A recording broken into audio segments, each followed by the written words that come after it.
Hello and welcome to Whisky.com, where fine spirits meet. And today I'm again with Andrea, and you can find his introduction at the Filey Bay flagship. I'm introducing him who he is.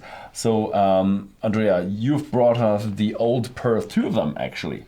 But Old Perth now has quite a range. Yeah. Yeah, they are, what is it, 4, 5, 6?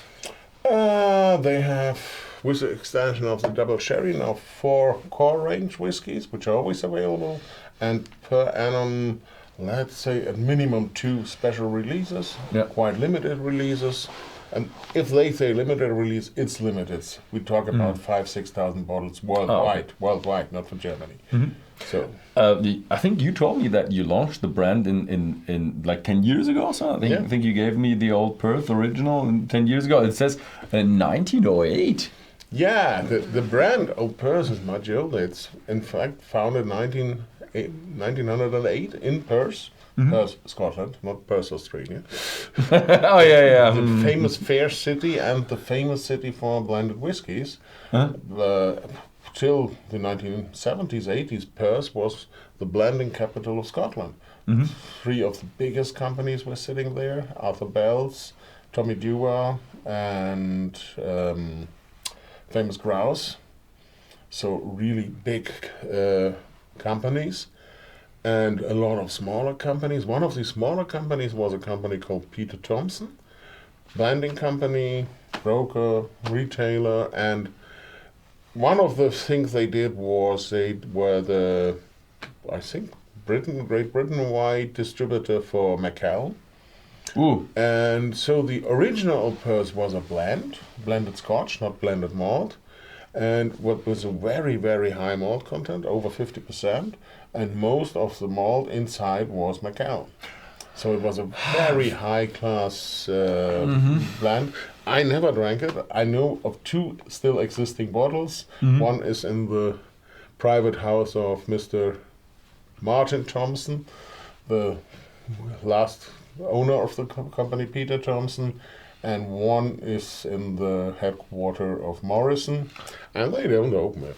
I tried it several times, but they are an icon. And I don't think, like back in the days, blended whiskey, sometimes it wasn't that good. Maybe that one was good because of Macallan and everything, but there were tons of stuff out there on the market which was not that good. Well, when you compare a lot of the old blends from the 50s, 60s with the nowadays followers, that was another world. Really? A Johnny Walker Red Label from the 70s beats 50% of nowadays single malts in a blind tasting. Oh, okay. Definitely. They used much more malt, much older malts, and the big difference, at this time you had in Scotland 10 or 12 grain distilleries where master distillers did whiskey. Nowadays you have 5 fabrics where industrial alcohol is produced. Yeah, maybe I'm confusing that with single malt, because single malt has gotten a big increase over the last years. I guess when we talk about Old Perth, as it was a Macallan sub-brand, I would say, is much more high class. Yeah, it was a really high class blend, and it was even. I guess all the old blends that were just like mass market ones, they died.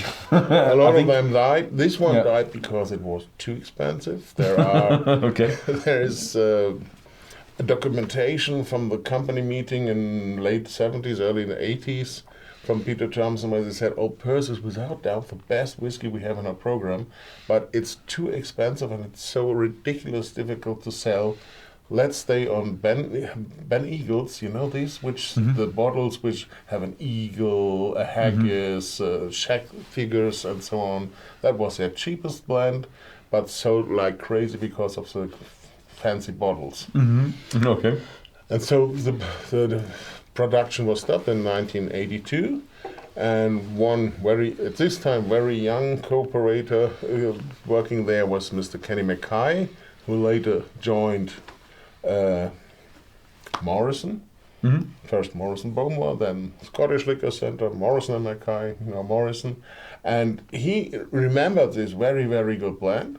He said, well, that would be a nice idea because the history of Perth, of whiskey, is so great, and nowadays nobody is anymore in Perth. All the big companies went out, offices to Glasgow, home of the brand in a distillery like Bells at Blearsel or famous grouse at Glenturret. Yeah, and it's a pity that the capital of Blend has no more whiskey. And so they were the first company to produce whiskey, and they bought or get gifted, I don't know, the brand name of Old Perth from Peter Thompson or from his grandson, and restarted the brand in 2013. First already as a blended malt. They never did a blend. They just from the beginning said, no, we into the malt industry, not into the grain industry. We will produce malt whiskey. We trade malt whiskey, so we do a blended malt. At the beginning, the concept was a bit weird. They had a bourbon version, which was even colored. They had a sherry version, which was not colored, but it was written colored on the label. I said, well, why do you write colored? And the peaty version as well. It was clear like water and written it's colored. I said, well, why do you write colored when it's not colored? And this is obviously even not colored. Yeah, because when we do a bigger number of the back labels, it's cheaper. And on the normal one, we have to write colored.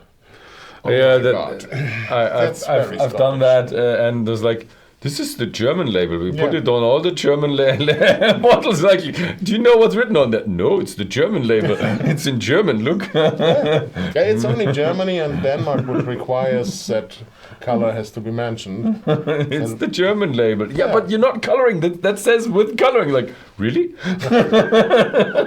We're not coloring. Like, yeah, but you're writing it on the bottle. The trial was nice. They had really nice liquid inside, and the price was. You started with the original, with the standard, with something like €20 a bottle. That was really funny stuff. Sherry version 25, peated version as well. Label were more or less homemade, but no concept behind, and a lot of change in the different batches. And it was never very successful. And some 5 years ago, they decided to restructure the whole company. Kenny, because of age and because of some meaning things, he left the company. The Morrisons took over everything. They bought out all the other shareholders, invested a hell of money in distillery and brand and cask. And then they decided, okay, we do Old Perth now as a sherry cask matured whiskey, blended malt. They are exclusively whiskies which have full-time maturation in sherry, all coming from Speyside distilleries, specifically Speyside Glenlivet region. Oh, okay. So they don't tell me anything. I know Jamie Morrison since we were both very young. And I know I had experience with Brian. Brian Morrison made me to keeper of the Quay, and he's really kind of elder statesman, a mentor for me. The whiskey, but they don't give you any idea which distilleries are used. So at the end, the final product is important, not what's inside. I like it very much. And it's all sherry cask matured. They have something like about 90 to 95% Oloroso sherry cask. First, second, and even refill cask, butts, hogsheads, the big one, Portugal puncheons, everything. Not finishes. If they have, for example, this Amontillado and Manzanilla versions, they have a sherry cask version, which they double mature in another sherry cask. But it's not the typical, we do 8 years in a bourbon barrel, in 3 times used bourbon barrels, and then half a year in a wet PX cask, and we have a very dark sherry whiskey. No, it's whole sherry maturation. So that is something that you will even. But you said whole. This one is now the original is a whole Oloroso sherry. More than 5% of PX cask, 5 to 10. Oh, okay. So but give it a Oloroso, 95% Oloroso. PX is the very sweet one. Yeah. But the Oloroso is the dry one, the nutty one, and very fruity one. Yeah. Oloroso sherry is the sherry which Spanish people, especially in Andalusia, use to drink when they have real when they have braised beef, when they have venison. That's When their they have wine food. to red meat. Red meat. Okay. Ooh, which is I find the smell a bit strange, because I do like it. You do have the Oloroso taste. You do have a bit of an oaky taste. You do have, but for me it's a bit creamy, and I'm sorry if I don't want to really say it, but it's like a good soap. It's like a very smelling like a good soap, Well, with a flavored whiskey Oloroso flavored soapy. But it's not like, I don't want to like make it bad, because usually people say like, oh, it's soapy. No, I really like it. It's I don't know if most people might say it's creamy. It's creamy, and it has coming from the Oloroso a certain spiciness. There's something like cloth inside. Yeah, now that maybe it's per suggestion, but he says honeyed cloves. Yeah. In the first smell, I didn't have the spiciness, but now it has that very typical spiciness from the Oloroso sherry. So, yeah, Oloroso all the way. PX, absolutely. Not that much. It gives a little bit of the sweetness, what you said, creamy smoothness. That's coming from. You have a difference between an Oloroso and a PX, about 400 grams of sugar per liter between the two. That means Oloroso has something like 15, PX 420. Yeah. Well, I like it. It's really the beauty is it's not a sipping whiskey, but it's actually an evening whiskey and a whiskey where you can actually down a bottle with friends. So, yeah, exactly. Cheers. Slange. And the malt, it's even more pleasant for me. It's just like, I wouldn't. If you say easy drinking, it's maybe a little bit harsh, but it's easy drinking. It's very nice. It's smooth. 46% is a perfect strength for it. You can just drink it and drink it and drink it. And when we're sitting in three playing cards or talking about old times, the bottle will be gone in an hour. Before, and you neither recognize, oh, it's already finished. Do you have another? Yes, sure. Oh, the taste is much more Oloroso. None of that, what I said was soapy. None of that. It's very red fruit. Yeah. Red fruits dominating. You realize it's a wine. Yeah, it's a fortified wine, but it's a wine with a lot of red fruits. A little bit of that oakiness, spiciness, a little bit of nuttiness going on, and but the whole volume just cries out, I am a really good Oloroso sherry. And yeah, for someone who likes a sherry whiskey, that is a good side note. Absolutely. Yeah.